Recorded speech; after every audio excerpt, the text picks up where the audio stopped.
Beralih ke sorotan lainnya, Saudara, polisi telah mengantongi dan melakukan pengejaran terduga pelaku pembunuhan NKS, gadis penjual gorengan yang ditemukan tewas terkubur di Padang Pariaman. Selain di kawasan hutan perkebunan, pencarian dan pengejaran terduga pelaku juga dilakukan di kampung-kampung. Polisi juga telah mengantongi identitas terduga pelaku. Sebagai antisipasi terduga kabur keluar daerah, Polda sudah berkoordinasi dengan Polres daerah tetangga untuk melakukan pengawasan di perbatasan.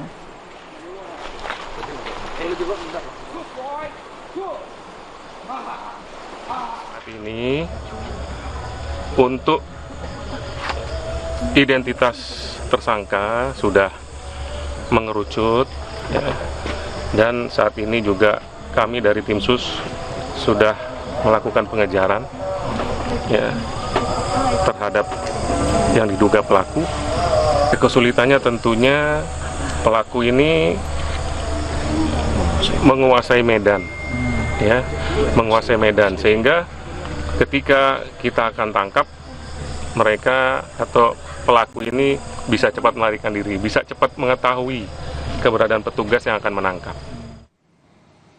Memasuki hari ke-6 pasca ditemukannya jenazah NKS, gadis penjual gorengan yang ditemukan tewas terkubur di Padang Pariaman, polisi terus melakukan pengejaran terhadap pelaku pembunuhan. Sejumlah titik pelarian telah dipetakan dan 2 anjing pelacak juga dikerahkan untuk mencari petunjuk terbaru.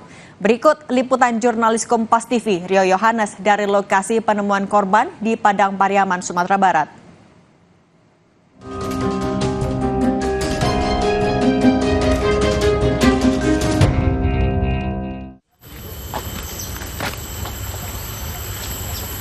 Ya, pemirsa Kompas TV, saat ini saya berada di Kecamatan 2x11 Kayu Tanam, tepatnya di tempat kejadian perkara kasus tewasnya gadis penjual gorengan di Kabupaten Padang Pariaman. Ini jalan setapak ini merupakan jalan yang selalu dilalui oleh korban ketika ia pulang menjual gorengan. TKP ini merupakan TKP awal, tempat di mana korban dicegat oleh terduga pelaku. Ini berjarak lebih kurang 500 meter dari rumah korban, karena di depan itu ada rumah korban. Di sini terduga pelaku mencegat korban dan lalu dijatuhkan di sini, di TKP pertama ini. Kalau melihat dari kondisi TKP, banyaknya rumputan dan tanaman yang rusak. Polisi menyebut di sini ada perlawanan dari korban, karena diketahui bahwa korban juga merupakan atlet bela diri silat. Setelah korban dilumpuhkan di sini, barulah terduga pelaku membawa korban untuk menuju ke TKP kedua melalui jalur yang menanjak seperti ini. Medan ini cukup berat, karena itulah beberapa warga atau masyarakat sekitar menyimpulkan lebih dari satu terduga pelaku, karena mengingat medan yang cukup berat untuk membawa korban, menggendong korban ke atas menuju ke TKP kedua, tempat di mana pelaku menguburkan korban.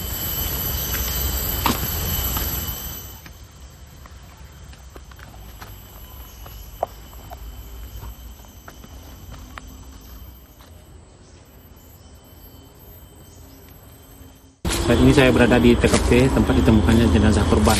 Di sinilah korban dikubur oleh terduga pelaku. Dan melihat kondisi lubangnya, ini sepertinya pelaku menggalupkan penggalian tidak menggunakan cangkul, karena tepiannya sangat tidak rapi dan juga dangkal. Lebih kurang hanya 45 cm ini kedalamannya. Dan untuk saat ini memang hingga saat ini pihak kepolisian masih terus melakukan pengejaran dan pencarian terhadap terduga pelaku. Besar harapannya nantinya jika ada masyarakat atau warga yang melihat terduga pelaku tidak melakukan main hakim sendiri.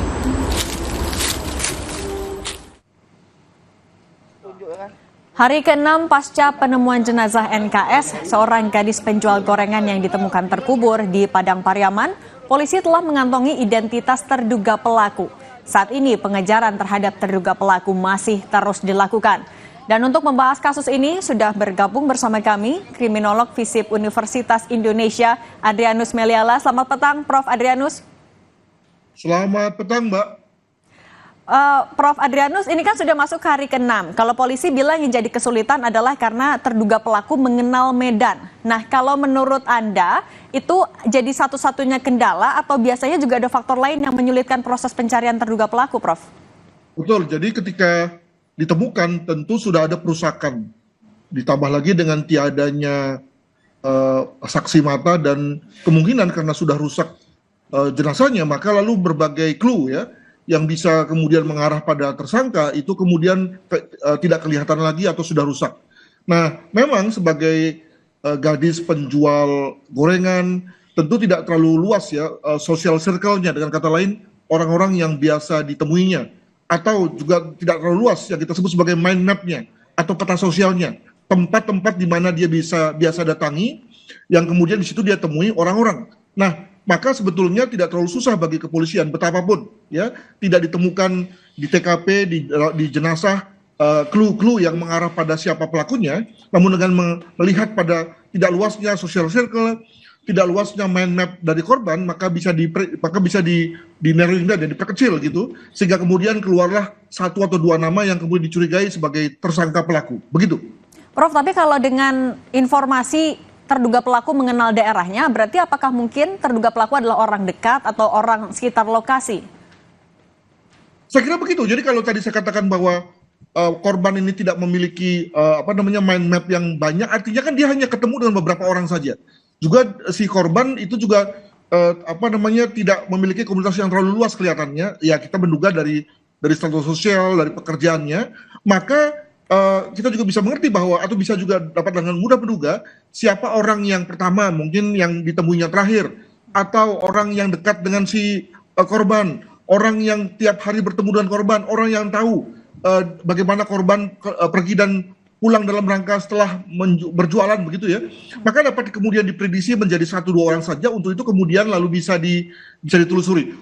Persoalannya adalah bahwa tadi karena yang bersangkutan memang adalah kemungkinan ya orang-orang di sekitar kehidupan korban juga, maka segera kemudian bisa lari lalu bersembunyi dan sekali lagi mengikuti kontur daerah, mengikuti geografi daerah yang justru lalu kemudian polisi mengalami kesulitan karena tadi si pelaku dapat bersembunyi di semak-semak dan seterusnya, hal mana menyulitkan dari sisi pencarian. Kalau menurut Prof. Adrianus, lalu apa yang bisa dilakukan oleh polisi untuk mempercepat proses penangkapan dari terduga pelaku berarti, Prof? Tadi sudah dikatakan bahwa diadakan penyekatan ya, agar kemudian si pelaku tidak keluar daerah. Dengan begitu maka walaupun dia bersembunyi, tapi tetap dalam daerah wilayah hukum yang sama, lalu kemudian bisa diadakan operasi betis ya, dengan kata lain mengurung, memperkecil wilayah pelariannya pelan-pelan begitu, sehingga kemudian lalu dapat ketahuan. Itu yang pertama. Yang kedua juga dengan kemudian polisi secara melambung bisa mendekati korban melalui keluarganya, melalui orang-orang dekat si pelaku ya, sehingga kemudian lalu keluarga pelakulah yang kemudian memanggil ya, mengupayakan agar pelaku segera menyerah kepada polisi. Jadi pertama dengan cara menangkap yang bersangkutan, tapi kedua juga bisa meminta bantuan keluarga pelaku untuk kemudian mengusahakan agar pelaku segera bisa menyerahkan kepada kepolisian. Oke, tentu harapannya segera bisa ditangkap agar ada keadilan bagi korban dan juga keluarga korban. Prof. Adrianus, terima kasih banyak sudah berbagi di Kompas Petang. Sehat selalu. Terima kasih, sama-sama. Tetap bersama kami saudara, usai jeda kami hadirkan informasi soal gerbang wisata Toronipa di Kota Kendari, Sulawesi Tenggara yang dibangun senilai 33 miliar rupiah dan baru saja diresmikan 7 bulan lalu, kini mengalami kerusakan. Penjabat Gubernur Sulawesi Tenggara pun berjanji akan mengaudit proyek tersebut.